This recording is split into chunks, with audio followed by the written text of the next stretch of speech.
Yeah, good morning. Well, I do saw Senior checking in.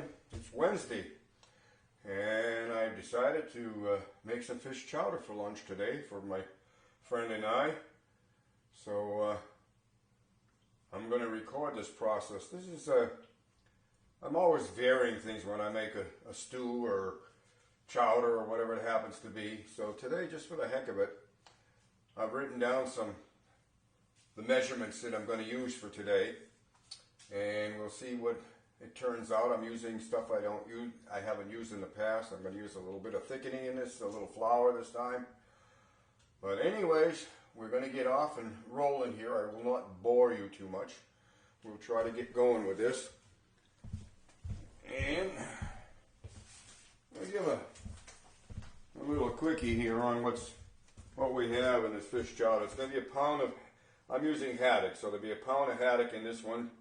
Chopped up fairly chunky, fairly good size, because it's going to fall apart. I got 3 cups of diced potatoes, half a cup of diced carrots, diced small, and a cup and a half of onions, half a cup of bacon chopped, and or diced. I diced mine up, and my bacon was pre-cooked. So, but you can use raw bacon, chop it up and cook it the way I'm going to do it with this bacon. I've already added a slug of bacon fat in there to make up for what's missing from the bacon that's already been cooked. And I'll be seasoning it with Old Bay and black pepper. There'll be some evaporated milk going into it, about 1 can, perhaps, maybe more. If I have to alter, it depends on when I cook. Things change as I go along if I don't like the looks or the taste. And I'll be using chicken broth today, and I have a quart, and I expect we'll use pretty close to that in this. So I am going to put the notebook aside, and I'm going to fire up the front burner here. And I'm going to get the bacon fat melted down. And I am going to turn the ceiling fan on because I have a very sensitive smoke detector.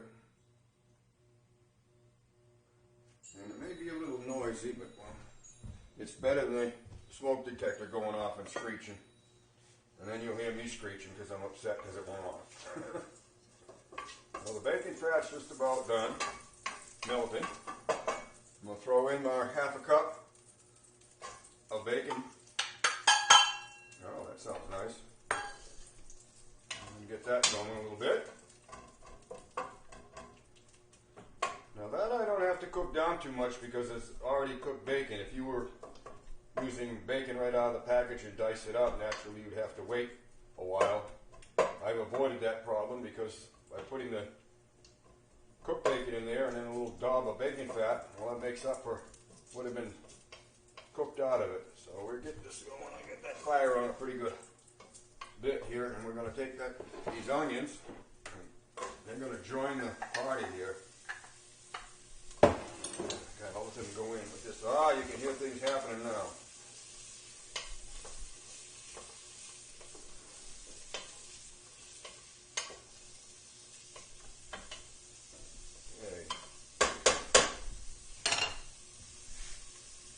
Sprinkle some Old Bay right on the get-go, as they say, to mix in with this and add it to it. And I'm going to work these onions down a little bit more. You don't have to wait too long. If you were cooking regular bacon, it would take longer while you were waiting for the bacon to melt down, but they're pretty well melted down. Turn off the camera for a minute while I saute this. There's no use to stretch it out for you folks. Alright, I don't know.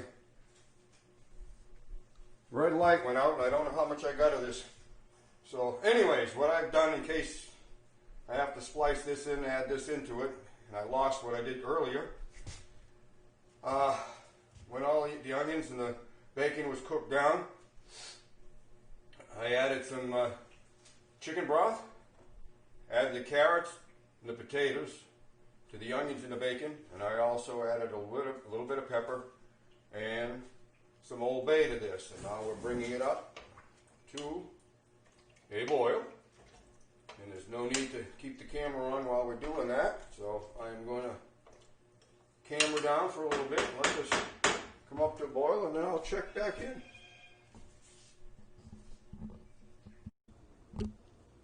All right.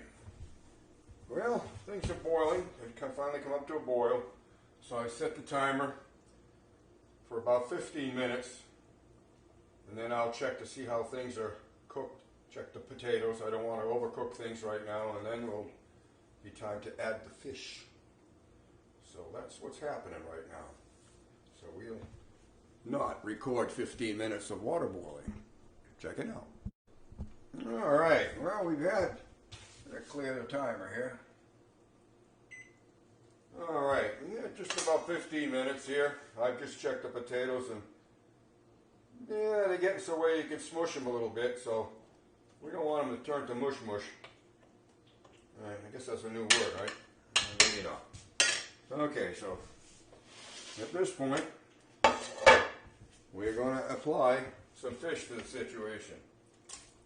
How's that? All right. And I'm going to add more broth to this to bring it up to where we get a little bit more coverage here. I'm pretty sure that by the time we're done, we're going to have most of it. Oh, I almost missed 2 pieces of fish. And the price of haddock, I'm not going to let that happen. All right. I'm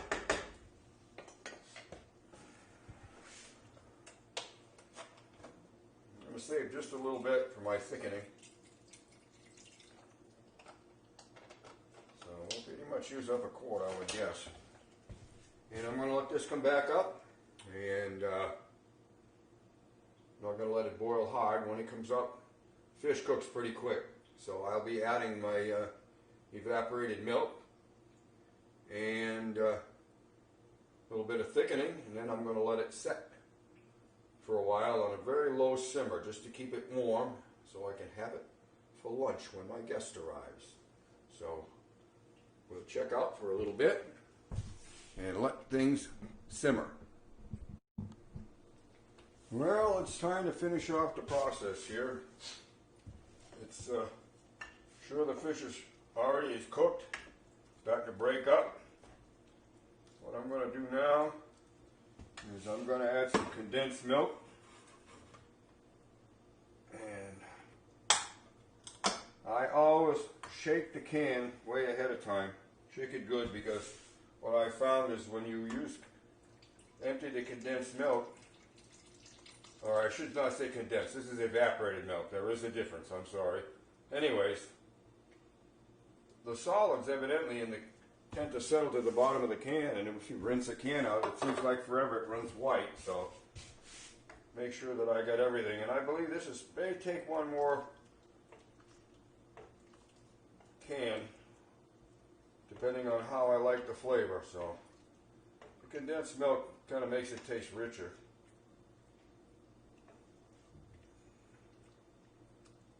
All right, that looks pretty good actually. So I am going to mix up a little thickening agent here, hopefully, and hopefully I'm not going to add too much. All right, my plan is to use this chicken broth. I don't know how much is in the camera here. I'm going to mix this flour in with it. I may have too small a bowl here to make this fly quite well, but we'll see.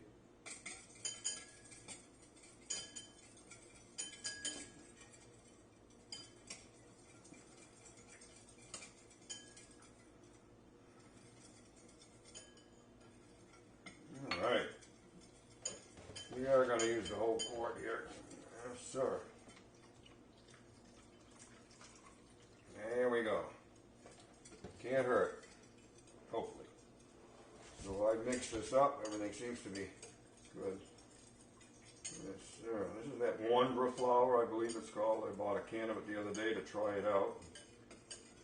So this is going to be setting for a while, adding flavors. not, or should I say, I'm letting the contents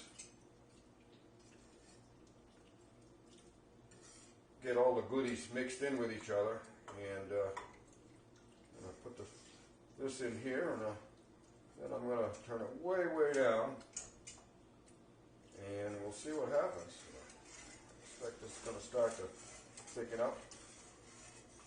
All right, it's all mixed in. I will know shortly if I have to make any more adjustments to it. I really don't want to take the fish out. Come on, get back in there, guys. Thank you. All right, so that's been added to it. I got that down on a low setting, and I'm actually going to be moving it to my back burner. I got a couple of trivets back there.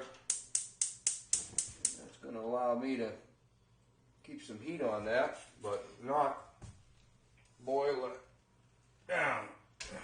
There we go. There goes my burners here. Sooner or later. Boom. All right, so there we are. And that's just going to set till lunchtime.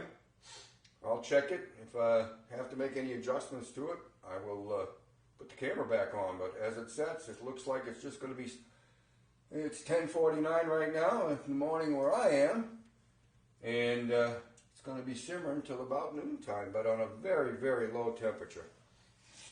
So we'll be checking out. Okay, Lloyd Dussault Sr. checking in.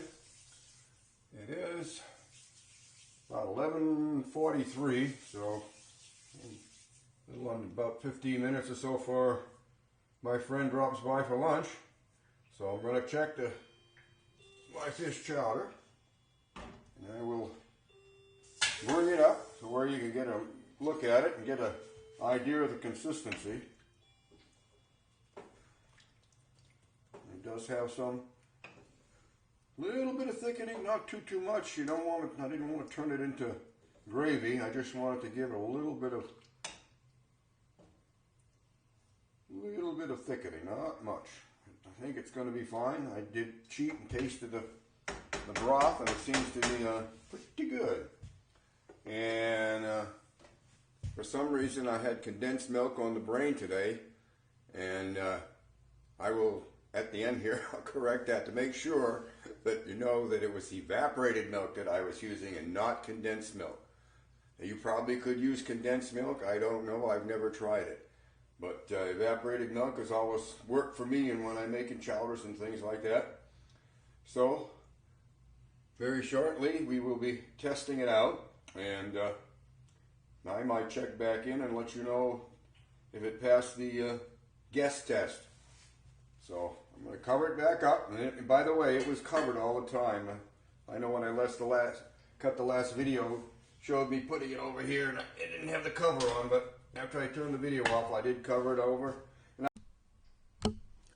Well, trying to close out this Wednesday's cooking experiment. Everything came out pretty good. Actually, better than pretty good. And just to let you know how much soup this makes, I actually measured it out, and we were using the, trying to advertise for Mickey Mouse and Donald Duck, but these are the bowls, size bowls that we use, and I measured that they hold 2 cups and change actually. So there's 4 cups of soup right there, and I measured the leftovers, and I ended up with 4 cups left over. So we have another meal for 2 out of that. So what you end up with is 8 cups of fish chowder thereabouts, maybe a little teeny bit more. So I hope everybody's happy and they all remember that that is evaporated milk that's supposed to go in there. Lloyd Dussault Sr. checking out.